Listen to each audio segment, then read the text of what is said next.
This is one of those guys that is a top 10 scorer in the entire National Hockey League. He's become a legit #1 top centerman in the league. Holy mackerel, what a shot! That is a thing of beauty. He scored! What a goal! Glove save made. Wow, these are plays that superstar players make.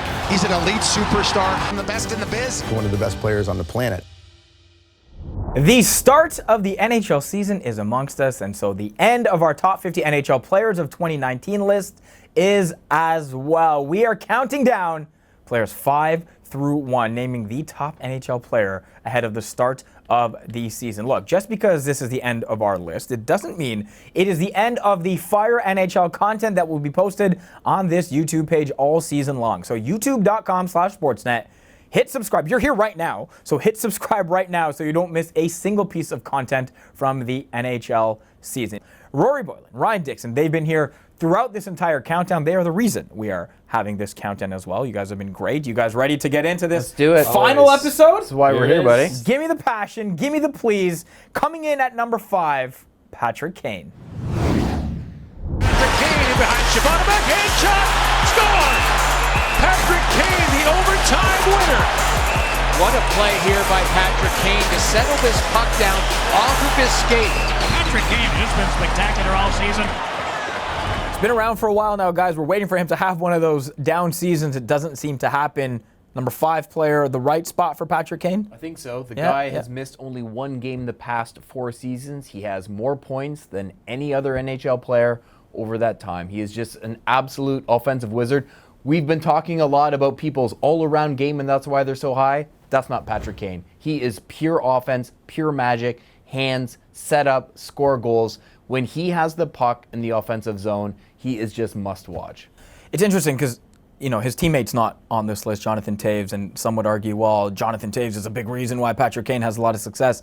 I feel like you would argue the opposite because Kane seems to be the guy, one of the few guys in the league that if he has the puck, he has the capability of doing something every single time. Yeah, he's a magician with the puck, basically, and they've moved the two of them apart even because they're fine with that. And Toews can kind of play a more defensive game, and his offensive totals obviously aren't close to what Kane's are. But Kane's he's on this level that is truly elite. I mean, if you're looking at the past 3 years, the only players with more points than him are Connor McDavid, Sidney Crosby, and Nikita Kucherov. And out of those guys, only McDavid has more points than Kane at even strength. So you're looking for somebody who's going to be consistent, you know is going to put up a pile of points. He's coming off a year where he posts 110 points. So you're coming from a position where he's coming in hot here, and he's not at an age yet where I think you have to worry about decline setting in at any point soon for this guy. Big push by the Blackhawks last year to make the postseason. Big reason why was Patrick Kane garnering some Hart Trophy consideration as well, as all these guys on this list would appropriately as well, including the guy coming in at number 4 from the Colorado Avalanche is Nathan MacKinnon. And here's MacKinnon moving in, scores! Nathan MacKinnon! What a brilliant shot! These are plays that just superstar players make. When I see Nathan MacKinnon with the puck on the ice, I think of an NBA player. You know how in the NBA you have one player who can basically take your team as far as he can go. I see Nathan MacKinnon on the ice. He's got the puck. I see a guy who can create something at any moment. He'll just do whatever he wants with the puck, set up his teammates, go for a goal, whatever he does. He's the closest thing to what an NBA player would look like on NHL ice. He's so forceful. Last year when we were doing our top 100 rankings, I ended up ranking him a little low because I wasn't sure if that year where he really broke through was sustainable or not. And last year proved that this is just scratching the surface because this is still a team in Colorado that's growing, that's got some young players. They've added some pieces this year. And if he can get some help on a credible, consistent secondary scoring line behind that big power unit up front, that probably frees him up to cross 100 points and really take this offensive game even further. He's just 24 years old. He has true holy bleep speed because that's what every defenseman, the best defenseman in the world, you can kind of see that going through their head when he's coming down on them because it looks like he can turn the corner on them every single time. I really think he had 2 coming out parties. The season Rory mentioned where he finished runner-up in the Hart Trophy voting to Taylor Hall 2 seasons ago, and the playoffs this past spring. He was a point-a-game player. Listen to what Mark Giordano said about Nathan MacKinnon after Colorado bounced Calgary, where he basically said, if you don't realize this guy is among the absolute, like right there with the very best in the league, look again, because he's unstoppable. Basically, as much as anyone out there, he just looks unstoppable when he takes the puck and goes. We're into our top 3 on this list. Coming in that spot, Sidney Crosby. Easy for Crosby, takes the look, fires, he scores! He has done it again! Sidney Crosby! They get the shot up, he holds, he shoots, he scores! Absolutely brilliant goal from Sidney Crosby! There have been arguments for the last several years that Sidney Crosby is either the best or the second best player in the league, and now he's coming in at number 3 on this list. Why? I just think because the two guys ahead of him have just such crazy dynamic offensive abilities and have just posted the big numbers. Sid did hit 100 points for the first time in about 5 years. I mean, no one is going to take issue with Sidney Crosby's game. And I still think, I'll ask Rory here too, but I still think he probably wins the contest for one game for everything. Game 7. Yes. Who's your first pick? It's probably still Sidney Crosby because of all the situations he's been in, because of what a well-rounded player. I mean, he's been for a while, but he's, I think we all know about Sidney Crosby's maniacal focus on detail and improving. 32 years old, still, I think some tread on the tire. And let's not forget, too, there was a time in Sidney Crosby's career where we were really concerned about his long-term health. And it's just fantastic that we can talk about him in his early 30s being the unbelievable player that he's always been. He probably makes his line mates better than anybody else in the league. How many players over his career, Chris Kunitz, Jake Gensel, you can go on and on about all these guys whose careers, whose numbers he's lifted because of his vision, of his smarts. Last year was a bit of a bumpy ride for the Pittsburgh Penguins. Not everybody was playing up to par, but the one guy who was consistent for them throughout was Sidney Crosby. Like, you can count on him more than any other player, which is why, to Ryan's point, if we're ranking guys based on who would you want to have in a Game 7 of the Stanley Cup Final, I still think Sidney Crosby tops that list. But again, the two guys that are ahead of him just have a little bit more offensive ceiling to their games right now. They're a little younger. They're a little fresher. That's not to knock Sidney Crosby. Of course. I ultimately think that number 1 best player in the world debate is not a 1 or a 2 player thing. It's a 4-player debate. I think Nathan MacKinnon's in there as well as these other 3 guys. Which makes sense given the order of said list. Let's go to number 2, the guy who led the league in scoring last year, Nikita Kucherov. They score! What a goal! Nikita Kucherov! Magical! Watch him just go down low to get it. That's just spectacular.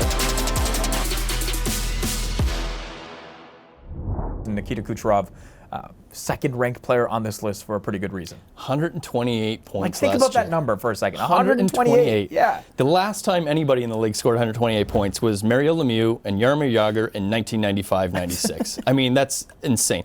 That's the best point total, obviously, of the salary cap era. Now, he is surrounded by great players, but I would argue that Kucherov is not being pulled along by anybody. If anything, he's the one that is helping other people out. He's an excellent passer. The way he can, wind up for that big slap shot and then kind of slap pass it to the other side of the ice, make the goalie move, or he'll just let it go. You never know what he's going to do, right? He's had 3 straight years here of goals between 39 and 41, and his point totals have just been shooting up. And I think what you can count on here is this Tampa Bay Lightning offense isn't really going to go anywhere. They're still going to put up huge totals, so you can kind of count on Kucherov getting close to that number again. No one's going to be surprised if he wins another Art Ross.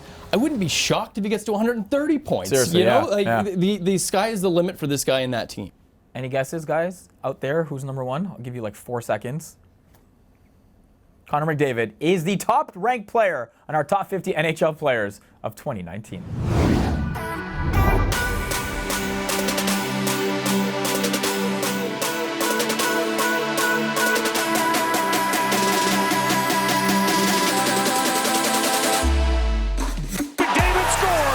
One of the best young players in the National Hockey League.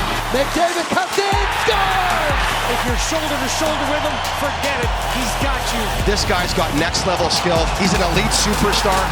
One of the best players on the planet. Duh. Come on. Right? 97. Right? There's still no one in the league who makes you feel like you're watching a video game like Connor McDavid. That's a pretty good His description. blue line to blue line is just unreal. And here's hoping he's got many, many healthy seasons ahead of him, and he's just going to keep putting up numbers. And I mean, we were gushing about Nikita Kucherov, but there was a time last season when Kucherov had a big lead in the point standings when I was still like, McDavid's going to catch him. And he didn't. Yeah. But McDavid is already at that level where you just default to, I'm not going to bet against a guy. Of course not, right? Yeah. And look, there's a coaching change in Edmonton. There's, almost a cultural change there as well. But it feels like they're still going to have to rely on this guy to carry that offense. Oh, absolutely. I mean, he is going to be the focal point of the offense for years and years to come, right? Speed is the name of the game in the NHL right now. He's the fastest player. And not only that, but his smarts and his hands, how quickly he can make moves with the puck when he's moving at top speed. I mean, how is it possible, maybe it's not, to defend a guy like that coming down on you? Talking about Patrick Kane a little earlier, making the point of why he's top 5, said that the only player with more even strength points than Patrick Kane in the last 3 years is Connor McDavid. Connor McDavid is still 36 even strength points ahead of Patrick Kane in that. He's miles and miles better than any other player when it comes to offense. He's still growing, as a defensive player. Oftentimes with these guys, they really don't hit their best kind of two-way game until they're a little bit further down the line in their careers than Connor McDavid is now. So I don't even think we've seen the best version of Connor McDavid Which is yet, scary, considering how good he's been over the first parts of his career. Yeah, and if he's going to win an Art Ross, which I think is absolutely in the cards. It has to be every single year. And we're talking about Nikita Kucherov maybe getting 130 points. What's McDavid going to end at, right? Yeah. Every year you're going in saying, I don't know, McDavid get 130. Can McDavid get 140? If he stays healthy, he plays with Leon Draisaitl all season long. Those two work very, very well together. Again, this guy can do just about anything. He could blow past Kucherov. He could set the new post-salary cap scoring record. I mean, you just never know. This guy is capable of doing anything, any year. You can't be surprised about any kind of total that Connor McDavid puts up. Guys, I want to thank you, Rory Boylen, Ryan Dixon. You can hear them on the Tape to Tape podcast. You can see their work all season long on Sportsnet.ca. Some final thoughts, Ryan? It's just fun. I mean, this is what it's all about, right? It's talking about these guys. It gets you amped up for the season. It's here. I'm ready. Let's do this. I know that we've missed some guys in the top 50 that some people are going to think should be there. There are legitimate arguments for most of those guys, I'm sure, and tune in next year. Maybe they'll be on the next year's top 50, right? Tell them to play a little bit better. They might make said list. Look, we want to thank all of you guys for sticking to us from player number 50 all the way to player number 1. We appreciate all of it. Enjoy the NHL season. Enjoy the NHL content that you won't miss if you hit subscribe on youtube.com/Sportsnet.